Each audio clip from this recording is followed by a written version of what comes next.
सभी दोस्तों से नमस्ते। हमारे कुसुम लोकगीत चैनल पे आप लोगों का स्वागत है। एक छोटा सा प्यारा सा देखिए, हम दोनों सहेली नाच पर के गीत सुनाने चल रहे हूँ। गीत अच्छे लगे लाइव सब्सक्राइब करें, कमेंट में बताइए गीत कैसी है। अब बड़े दुख के साथ सूचित किया जाता है कि 2025 जो है कि बहुत ज़्यादा बीमार है, अस्पताल में उसे एडमिट किया गया है। और जिसके जिसके पास समय है 5 मिनट का समय निकाल के उसके जाइए देखिए आइए, क्योंकि डॉक्टर भी उसे जवाब दे दिया है। आइए देखिए, बहुत प्यारा गीत है, बहुत प्यारा नाच पर के गीत सुनावत है। 2025 के हालत सुन के होने वाला गाना है। थोड़ा तजबीज हो जात बा। आइए गीत के सुनाती हूँ। कंकर मती मारो कान्हा लागी जई है, कंकर मती मारो कान्हा लागी जई है।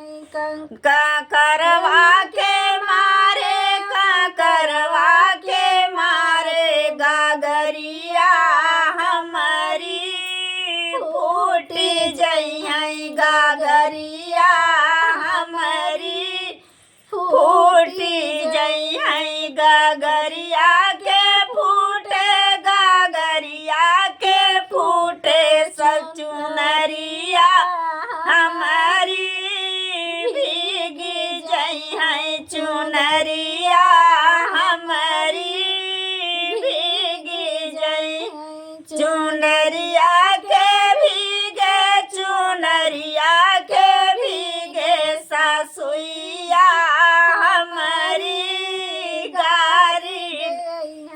सासू जी हमारी गारी दई, सास जी के गारी ससुर जी के गारी, सास जी के गारी ससुर जी के गारी। नायनवा हमारी ढूरी जई है, नायनवा हमारी ढूरी जई है। नायनवा के ढूरे, नायनवा के ढूरे काजरवा हमारी छूटी जई है, काजरवा हमारी छूटी जई है। काजरवा के छूटे, काजरवा के छूटे सजन जी हमारी रूठी